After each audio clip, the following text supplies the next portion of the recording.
थाली बड़ी होगी थोड़ी बड़ी थाली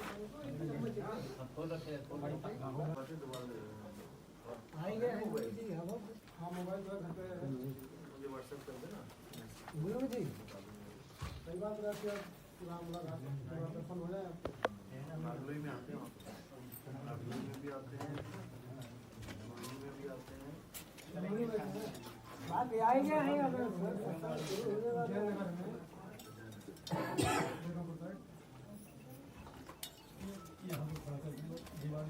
अब मान लो तुम्हारी दे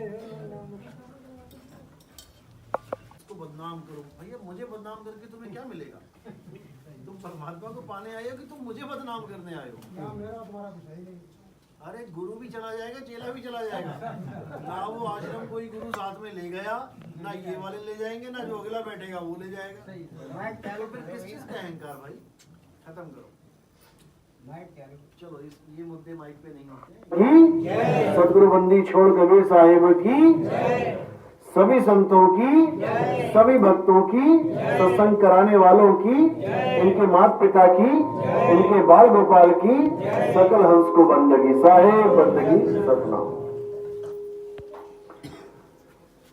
तो आज हरदोई में परमात्मा के मूल ज्ञान का प्रचार हो रहा है और बहुत ही बड़े भाग हैं इन जीवों के इन गांव वासियों के जो आज इस मूल ज्ञान को ये सुन पा रहे हैं क्योंकि पूरा पूरा जन्म बीत जाता है युग बदल जाते हैं लेकिन ये मूल ज्ञान जल्दी किसी को सुनने को भी नहीं मिलता। ज्ञान तो बहुत है दुनिया में ज्ञान तो इतना है कि इसको अथाह समुद्र बोला गया है। किसी भी गुरु के पास चले जाओ कहीं भी चले जाओ किसी भी पंथ में चले जाओ किसी भी समाज में चले जाओ किसी भी गली में चले जाओ कोई ना कोई ज्ञानी वहां बैठा ही हुआ है तुम्हें कुछ ना कुछ बताने के लिए। एक गली भी सुनी नहीं है तुम देखो तो सही गली में जाके तुम एक बार राम नाम की चर्चा करो तो सही देखो कितने निकल आएंगे तुम्हें रास्ता बताने वाले। यानी ज्ञान की कोई कमी नहीं है लेकिन सत्य ज्ञान की कमी है। रास्तों की कोई कमी नहीं है लेकिन सच्चे रास्ते की कमी है। नामों की कोई कमी नहीं है लेकिन सच्चे नाम की कमी है। अब इसी सच्चे नाम को आपने जानना है कि सच्चा नाम है क्या क्योंकि नाम तो युगों युगों से चलते ही आ रहे हैं। कोई राम राम कोई अल्लाह अल्लाह कोई वाहिगुरु वाहिगुरु कोई ना कोई नाम तो हर आदमी लेके बैठा ही है। अपनी तरफ से उसने कोई कमी नहीं छोड़ी है परमात्मा को ध्याने में परमात्मा को प्रेम करने में। हर प्रकार के नामों का जाप सिमरन कर ही रहा है लेकिन जिस नाम से उसका कल्याण होगा वो नाम उसे समझ में नहीं आ रहा है।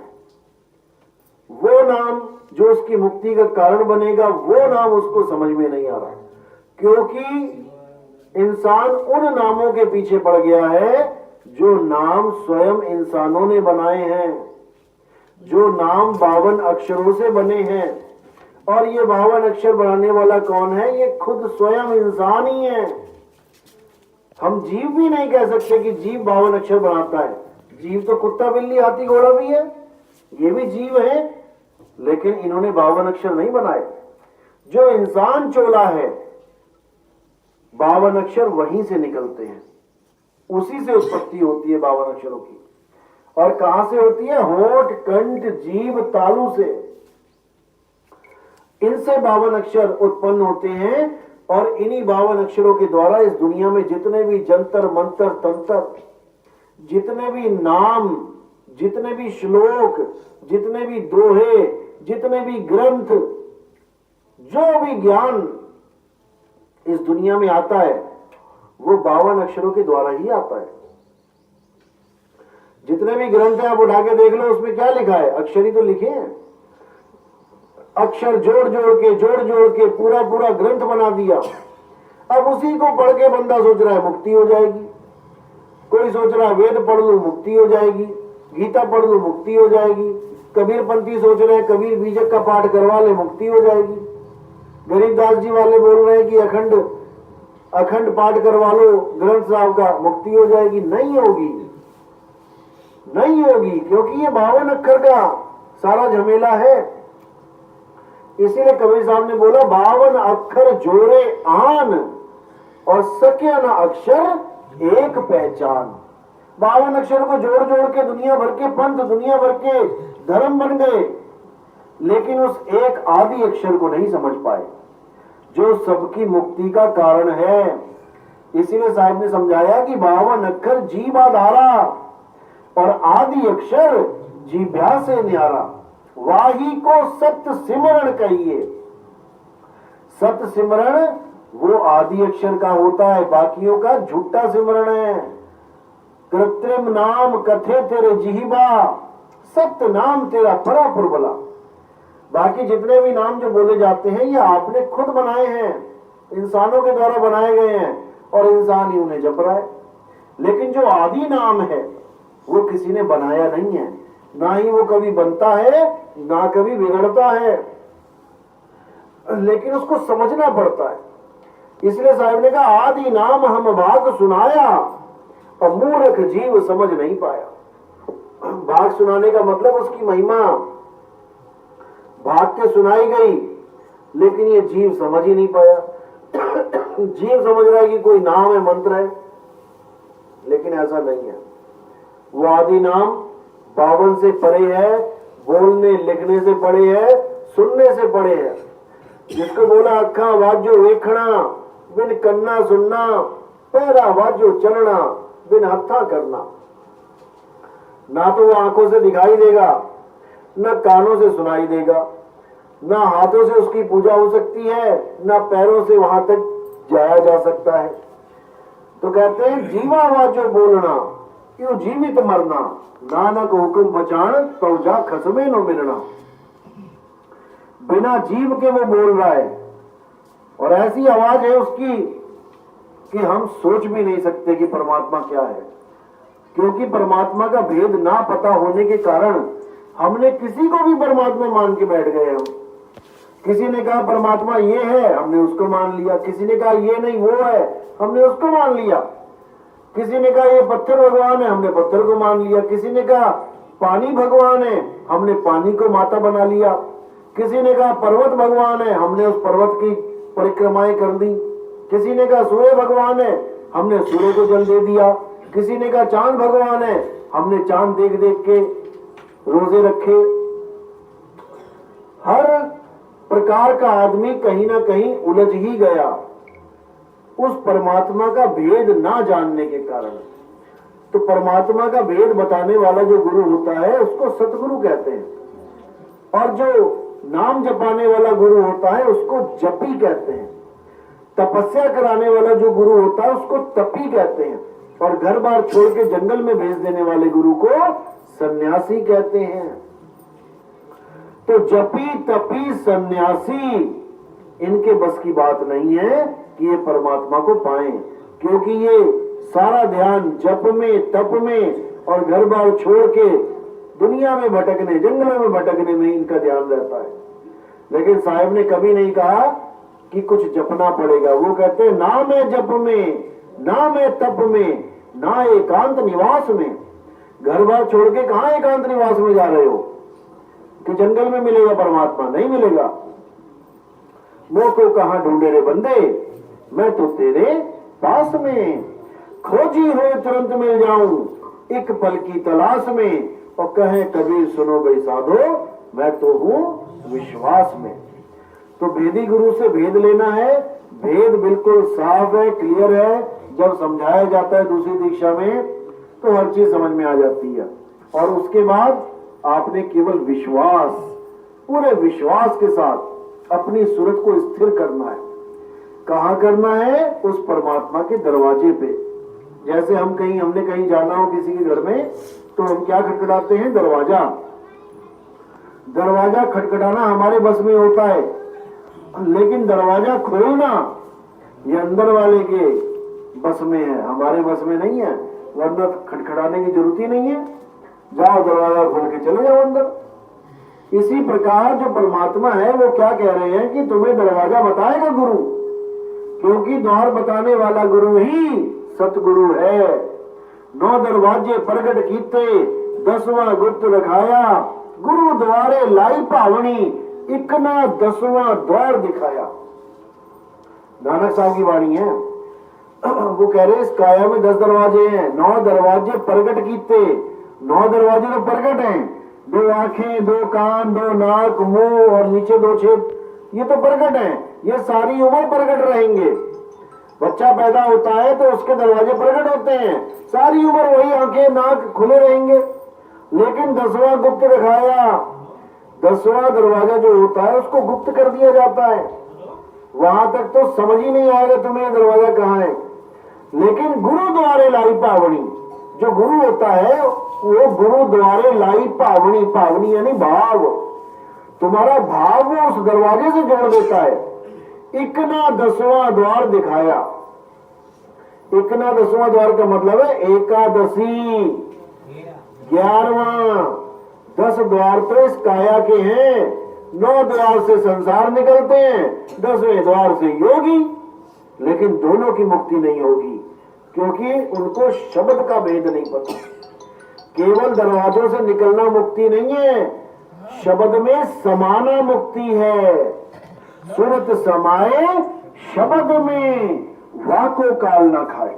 लेकिन वो शब्द कहाँ है, कैसे मिलेगा, ये केवल एक भेदी गुरु बता सकता है, जिसको उस शब्द का भेद भी पता है और उसका अनुभव भी है। वही तुम्हें सही अनुभव का ज्ञान देगा, तुम्हारे नकली या झूठे अनुभव को काटा मार देगा, वो उसको खारिज कर देगा। जिसको असली नोट की खबर हो उसके पास तुम नकली नोट लेके जाना, वो नकली नोट बिल्कुल देखने में असली लगेगा, लेकिन वो पहचान करके खारिज कर देगा उसको कि ये नहीं है भाई। और वही नोट किसी अज्ञानी के पास देखो चलाओगे चल जाएगा। यही चीज गीता में बोली है, हे अर्जुन, अगर तुम सत्य को जानना चाहते हो तो तुम किसी ऐसे गुरु की शरण में जाओ जिसने आत्मा को जान लिया, क्योंकि आत्मा ही सत्य है और शरीर असत्य है। जो गुरु तुम्हें ये ज्ञान दे दे कि तुम आदमी और औरत नहीं हो, तुम शरीर नहीं हो, तुम एक आत्मा हो, वही सतगुरु है। और जो अपनी फोटो खिंचवा के तुमसे आरतियां करवा रहा है, वो गुरु सच्चा गुरु नहीं है, कि वो अपने आप को आदमी मान बैठा है। अरे आदमी तुम इस जन्म में हो, पिछले जन्मों में क्या थे? कई जन्म भय कीट पतंगा, कई जन्म गजमीन कुरंगा। कितने जन्मों में कीड़े मकोड़े, हाथी, बिल्ली, चीते, क्या क्या नहीं बने, आज इंसान बन गए।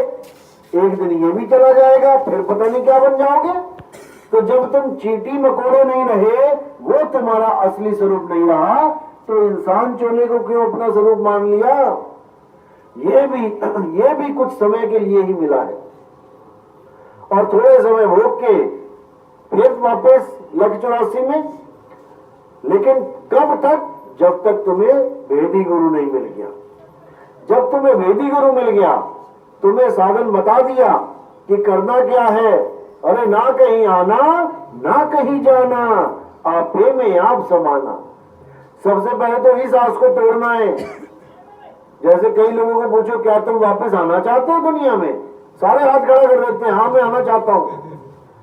अब उनसे पूछो क्या तुम जाना चाहते हो दुनिया, जाना नहीं चाहता। अब बिना गए आओगे कैसे भाई? बिना गए आने की आस लगा ली है तो जाओगे कैसे? तो कह रहे ना कहीं आना, इस दुनिया में वापस नहीं आना, और ना कहीं जाना, यानी किसी लोक में भी मत चले जाना कि कोई कहे मैं तो स्वर्ग में जा रहा हूं, मैं तो अलग लोक जा रहा हूं, सतलोक जा रहा हूं, अनामी लोक जा रहा हूं, ब्रह्म लोक जा रहा हूं, शिव लोक जा रहा हूं, गोलोक जा रहा हूं। किसी लोक में नहीं जाना। ना कहीं आना ना कहीं जाना, आपे में आप समाना। तुम्हारी जो सुरता है, जो तुम्हारा ध्यान है, तुम्हारी सुरत ही भटक रही है, कभी इस लोक में कभी उस लोक में, ऐसे ही भटकती रहेगी, ऐसे ही जन्म मरण में चक्रों में पड़ी रहेगी, जब तक तुम्हें तुम्हारा निज घर नहीं मिल गया, निज ठिकाना नहीं मिल गया। और वो कब मिलेगा? जब तुम्हें ऐसा गुरु मिलेगा जो असत्य को छुड़वा दे और सत्य को पकड़ा दे। सोई गुरु पूरा कहावे, दो अक्षर का भेद बतावे, एक छुड़ावे एक लखावे, तब प्राणी निज घर को जावे। तब प्राणी निज घर को जाएगा जब तुम्हें ऐसा गुरु मिलेगा जो इन 52 अक्षरों को छुड़वा दे और उस आदि अक्षर रूपी आत्मदेव का लखाव करा दे। क्योंकि हे अर्जुन, आत्मा ही सत्य है। आत्मा का ना तो कभी जन्म होता है, ना ही आत्मा की कभी मृत्यु होती है। इस संसार में जो कुछ भी बदल जाता है, जो कुछ भी पैदा होता है, वो असत्य है, माया है। यहां तक कि हमारी जो काया है वो भी माया है, वो भी बदल रही है। और भजन भी गाते हो, कभी राम बन के कभी श्याम बन के चले आना। तो यानी जो बदल रहा है, कभी राम बन के कभी श्याम बन के, जो बदले सो माया संतो, जो बदले सो माया। लेकिन आत्मा नहीं बदल रही। आत्मा अजर अमर अखंड अविनाशी अटल सत्य है। आत्मा अचल है, आत्मा नित्य है, शाश्वत है, पुरातन है, सनातन है। अगर कोई कहता है कि मैं सनातन धर्म का हूं तो उसे आत्मज्ञान होना चाहिए। अगर वो किसी शरीर की पूजा करता है और कहता है कि मैं सनातन हूं, सनातनी हूं, वो नहीं है सनातनी, क्योंकि वो उसकी पूजा कर रहा है जो कल को बदल जाएगा। तो किसकी पूजा करनी है? जिसको शस्त्र काट नहीं सकता, अग्नि जला नहीं सकती, वायु सुखा नहीं सकती, जल भिगो नहीं सकता, उस आत्मदेव को जानना है। उसी को जानना ही भक्ति है, सत भक्ति। बाकी जितना भी है वो जप तप व्रत है, भक्ति नहीं है वो। इसीलिए आत्मा को जानो, सत्य को पहचानो, तभी आत्म कल्याण होगा, नहीं तो नहीं होगा। कितना ही जोर लगा लो, नहीं होने वाला। तो इसीलिए सारे संतों ने एक ही मुद्दा रखा है कि आत्म मही राम, राम मही आत्म, चीनस गुरुमुख विचारे। कि अगर परमात्मा को ढूंढ रहे हैं तो कहीं और मत ढूंढो भाई। अगर घी को ढूंढना है तो कहीं और मत ढूंढो, दूध में ढूंढो, दूध में मिलेगा, लेकिन विधि के द्वारा। सबसे पहले तो मुझे पता लगे मैं हूं क्या। अपने आप को शरीर मान के बैठे हम सब। जब तक हम अपने आप को आत्मा नहीं जानेंगे, परमात्मा मिलने वाला नहीं है। क्योंकि वो तो हम में रम रहा है। जो तिलमाही तेल है और ज्यों चकमक में आग, तेरा साईं तुझ में है और जाग सके तो जाग। तू किसकी पूजा करने लग गया? अरे तेरे पास शरीर है, तेरे पास आत्मा है, तू किसके शरीर की और आत्मा की पूजा करने लग गया? ये बल्ब किसके पास जाए? ये पंखा किसके पास जाए? करंट को ढूंढने के लिए। अरे इसके पास ही करंट है, तभी तो चल रहा है ये। ऐसे ही परमात्मा तुम्हारे पास है।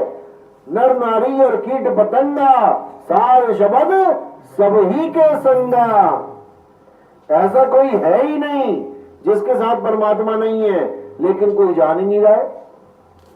घट घट मेरा साइया, सुनी से न कोई, और बलिहारी हुआ घट की जिस घट प्रगट होए। जहां पर वो आत्मज्ञान प्रकट हो जाता है, वो जीव का कल्याण हो जाता है। नहीं तो भटक रहे हैं, भटकते ही रहेंगे। कहां भटक रहे हैं? जहां तुम सोच रहे हो कि हम भगवान के घर जा रहे हैं, वही भटकना है। जल में मीन प्यासी, मुझे देखती आवे हासी। अरे आत्म ज्ञान बिना नर भटके। कहां भटके? कभी काबा कभी काशी। कह रहे आत्मा के, आत्म ज्ञान के बिना भटकने जा रहे हो तुम।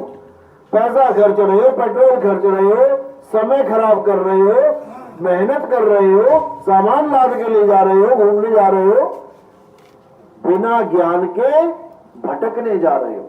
कहीं जाने की जरूरत नहीं, पैर भी उठाने की जरूरत नहीं, और आत्म ज्ञान तुम्हारे पास है।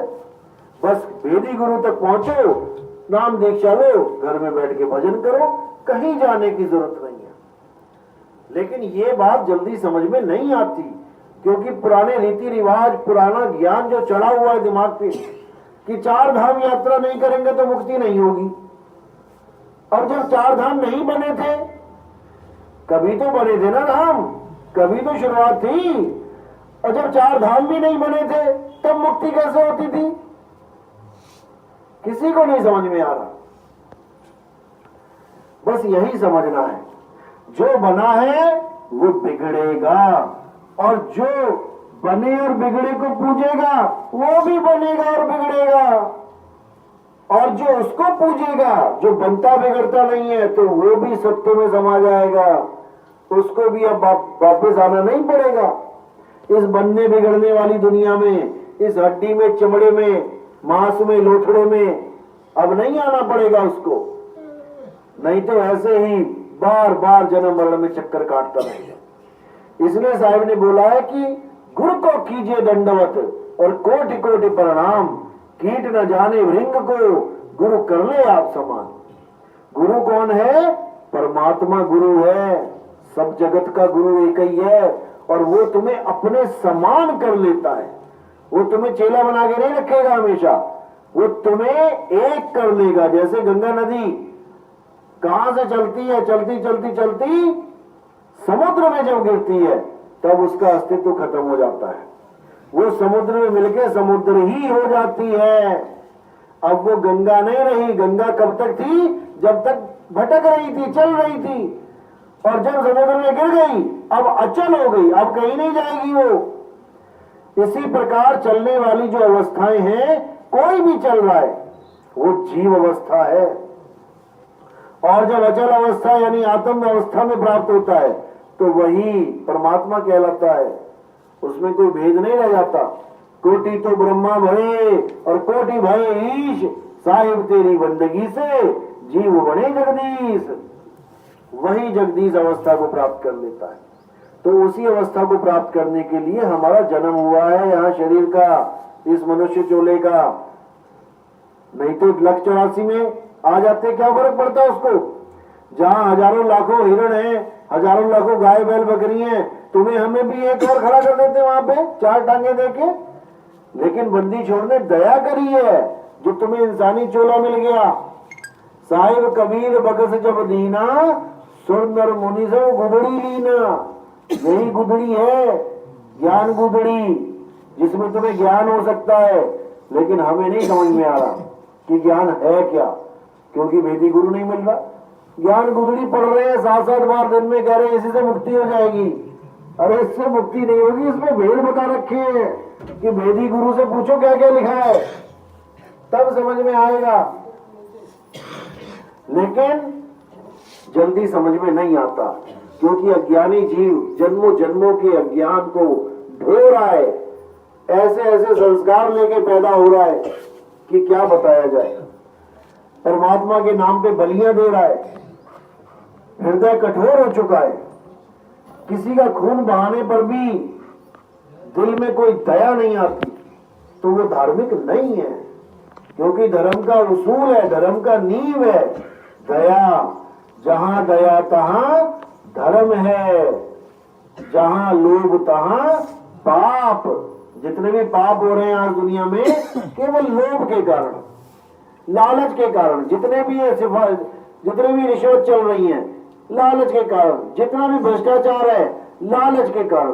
अगर तुम लालच छोड़ दो तो तुम्हारा काम सीधा हो जाएगा, बिल्कुल सारी दुनिया में नंबर 1 हो जाएगा हमारा भारत, केवल लालच छोड़ने पे। लालच भी क्या है? जो तुम खा भी नहीं सकते उसका लालच है।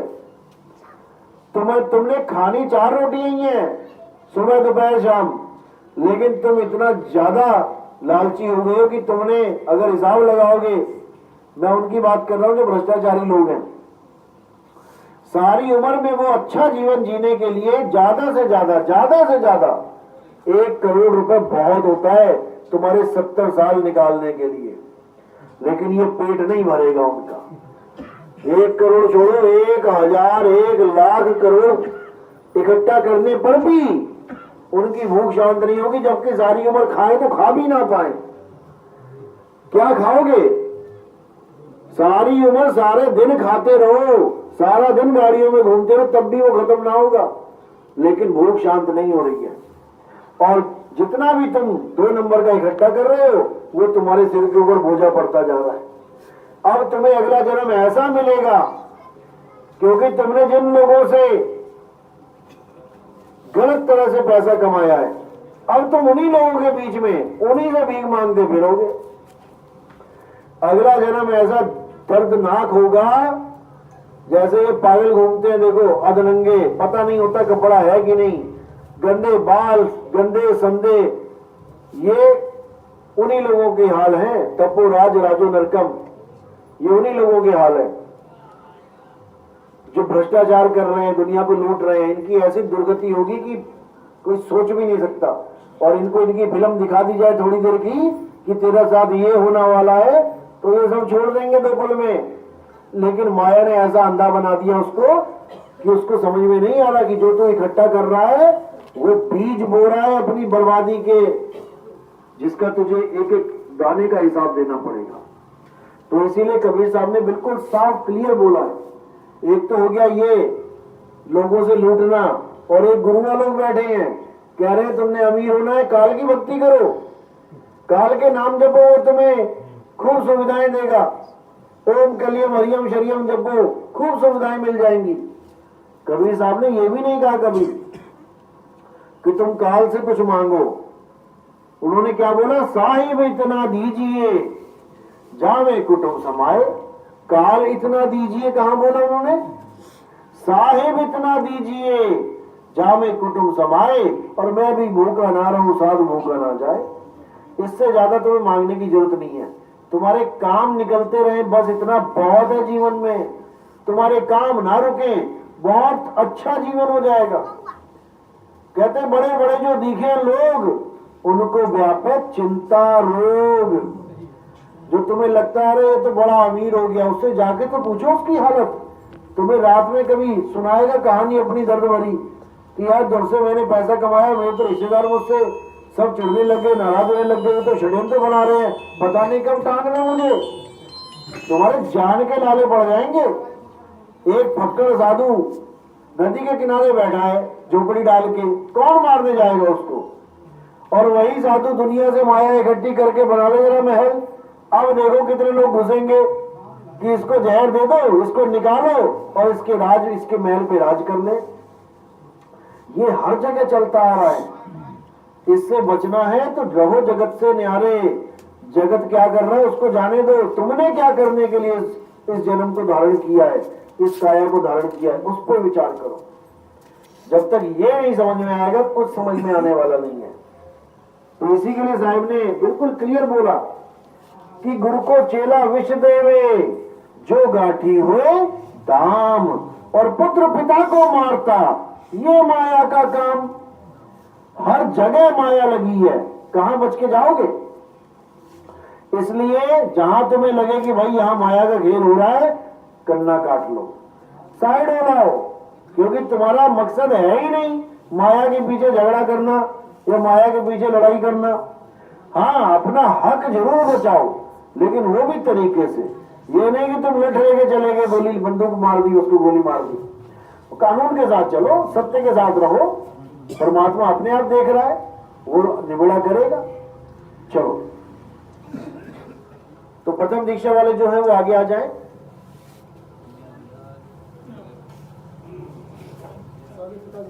अच्छा, आपके पिताजी कहां से जुड़े थे पहले आप? पहली दीक्षा वाले आ जाते। जय गुरुदेव में कितने साल रहे आप? 10-15 साल। अभी संतुष्टि है? सत्संग सुन रहे हो? समझ में आ रहा है?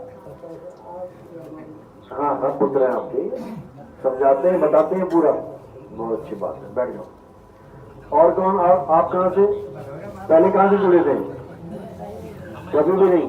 मूर्ति पूजा कर रहे थे भगवानों की, कुछ तो कर रहे होंगे ना। अभी सत्संग समझ में आ रहा है पूरा? फिर 2 साल से सुन रहे, फिर तो बहुत अच्छी बात है।